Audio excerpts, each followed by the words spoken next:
Set. Afro Set. Yeah. What is that? Tell us about it. Okay, the Afro Set. That's my first book. Afro is short for African. This group was formed in the 1960s. It was a Black Power organization, and my uncle, my mom's brother, he was the co-founder of the Afro Set.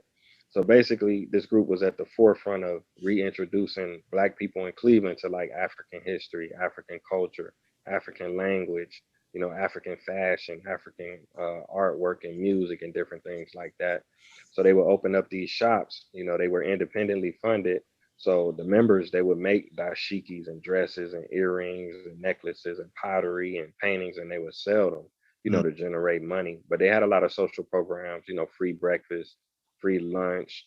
They had a lot of classes on drug awareness, health and wellness, diabetes, economics. They Mm. taught people how to speak Swahili.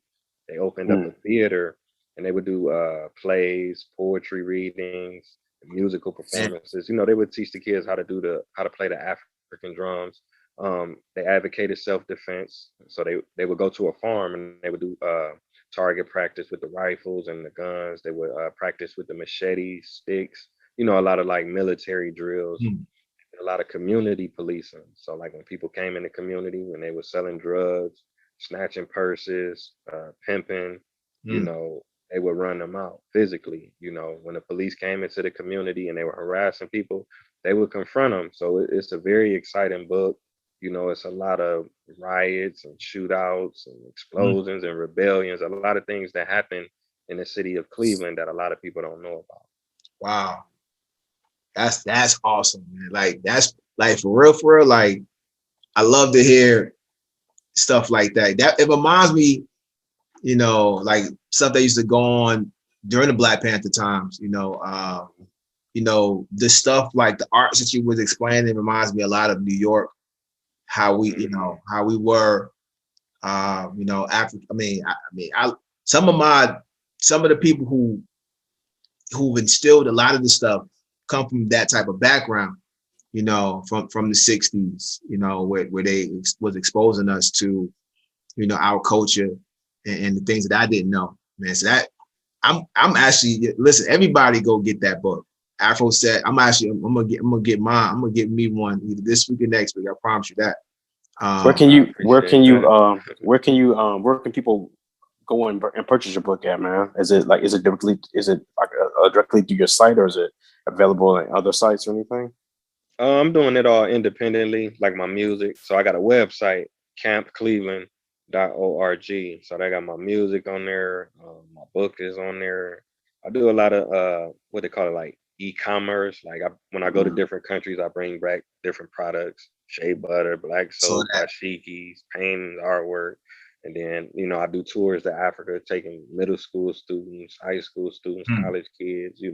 So That's dope. That's dope. have you have you clocked in or have you punched the clock ever? say that again. Have you punched the clock ever? Like Or you saying, do I have like a regular nine to yeah. five? It's been a while, man. I ain't had like a job since like 2000, probably like 2009. That was the last time I had like a Uh, Oh, 40-hour a week, get up in the morning job. I You know what envy I'm you, saying? wow. brother. I envy you. Matter of fact, no, I not gotta, envy. That's a one word. You're my yeah, inspiration. yeah. I gotta ask, No, it's man. all How good. did you free yourself, dude? Just trying different investments. I tried everything, man, like mutual funds and Mm, stocks and bonds and CDs and a couple other things. But I think the most significant thing that worked for me was investing in real estate, buying rental properties. I would that's say dope. probably like around the time when George Bush was in office and Obama was coming in, it was like a mortgage crisis and a lot of people lost their homes, unfortunately. But in Cleveland, we had a lot of houses that got foreclosed and they got abandoned and they got boarded up. You know what I'm saying? So I was able to invest and buy a couple of houses and then, fix them up and rent them out. See, that's dope. That right there, that's a story that a lot of people, especially a lot of young people, need to hear. And ways to try to break themselves out of, like, the 9 to 5 rat race that, like, Oh, a lot of us are dealing with day to day. But that's inspiring. Oh That's no, dope. listen, Thank you. Thank you. these kids figured it out, bro. Yeah, they're figuring it out. Yeah. Don't get it twisted. These kids out here getting money. I know kids. There, there's a lot of 16-year-old millionaires out there off of just Man, ooh, that hustle. sounds good. I believe you. You Yeah. understand what I'm saying? So I mean, I listen. I do down like these. Some of this music they listen to is trash, but they have figured out a way to break the chain of like working the 9 to 5, and stuff like that. Like they're figuring it out. Like they're to the point where, they gonna have something different going on. I got faith in them in that regard in terms of like utilizing this virtual world that we live in. They know how to do it. You got 12-year-old what is it?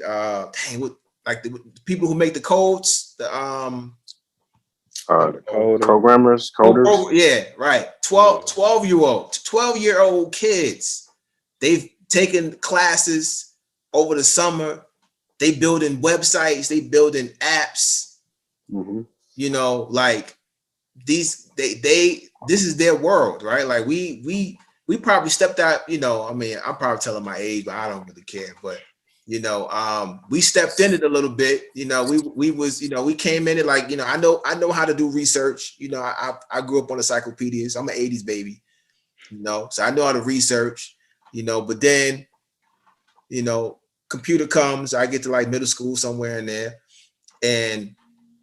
But like my daughter is 5. Like this is her world. Like this is everything's virtual. It's gonna be virtual with her, like so. But they're figuring it out. Like they definitely, out there, doing some different things, man. So getting back to hip hop, and this is a great conversation, man. Definitely. This is great. I want to. So I want to know what your thought is about hip hop, ownership of hip hop, right? Like the thing about it is this thing came from dirt, came from nothing. Well, let me say this. If you look at the origins of hip hop, probably it goes back to Africa. Some people, will say, hey, hip hop came from Jamaica, to like in that route. And then kind of transformed itself to, in New York, right? It's many stories, you can ask anybody, but sticking to, let's say the time frame of this, let's say 70 something into the 80s, right? It came from this place where we were putting things together, like literally scraps. Like we take old radios and stuff like that, and we put it together. We break dance, we graffiti, and all these type of things, right? It's our DNA, right? It's ours. But obviously, to make it global, we have had some help in getting it global, i.e., people like Sylvia Rome, like these record execs and stuff like that, who didn't necessarily know the culture, but they invested in it. But at the same time, in down the line, I feel like we lost the ownership of hip hop. It's like we don't own it anymore. It's one of those things where, like we don't control the record sales. We don't even know, like, especially in this digital age, like we don't know what that even is. So how do you feel? Like, do you think we own hip hop? Is it something that we still have, or we just lost it and they have it? Yeah, I feel like we lost full control because I think what it was, this is my opinion, like when hip hop first came out, people they didn't think it was gonna last. You know what I'm saying? True. That was a And fad.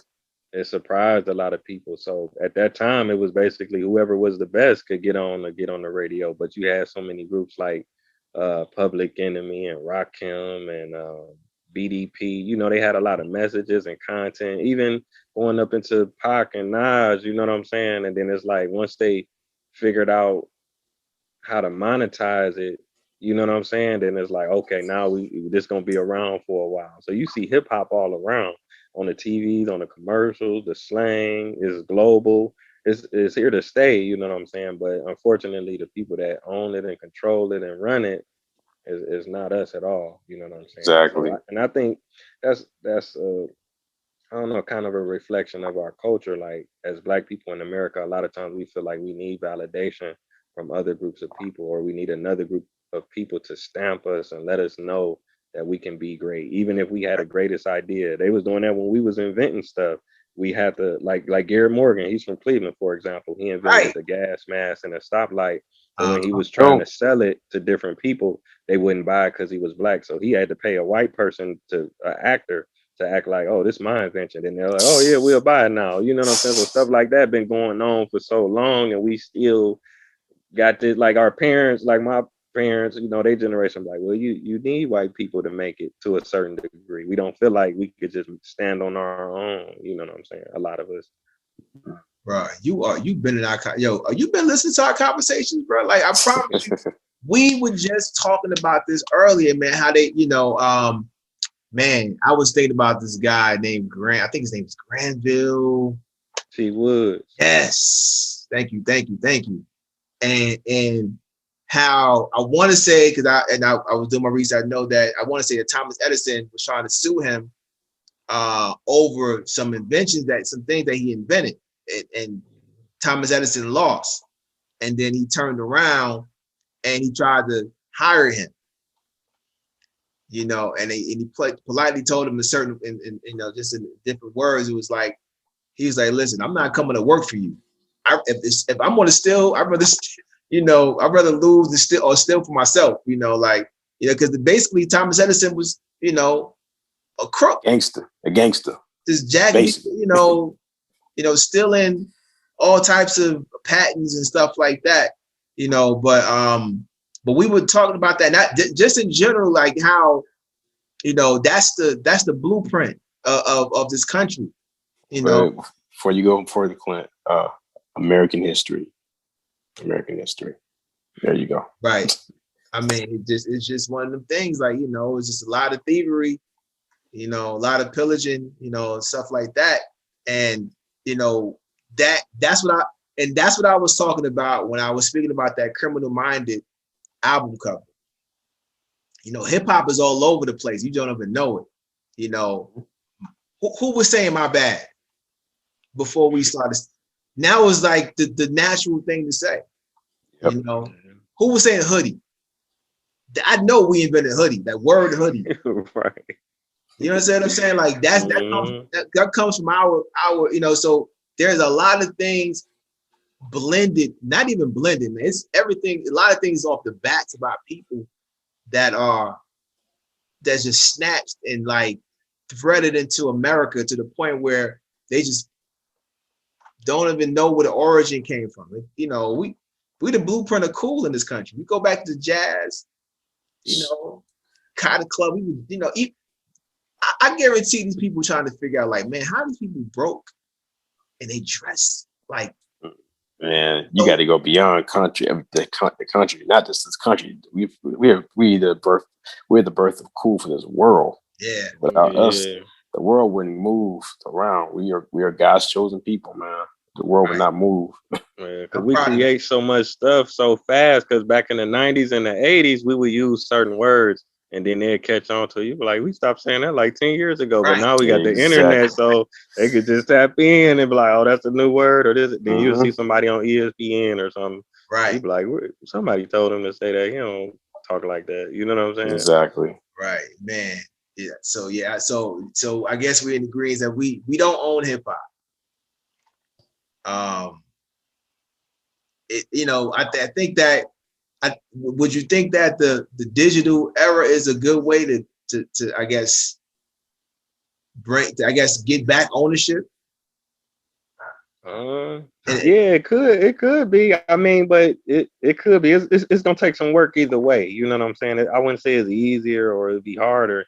Because it's just so much is changing so fast. But I think it's a good opportunity for people to be independent and stand on their own and see what they made of without necessarily having to get validation from people who not even really from the same community or the same audience. You know, you can have more control. Like, I'm gonna post this on my page and get a response from it. I'm gonna post this on my, you know, my channel or whatnot. Man. Mm-hmm. And that's the one thing that we messing up at, validation.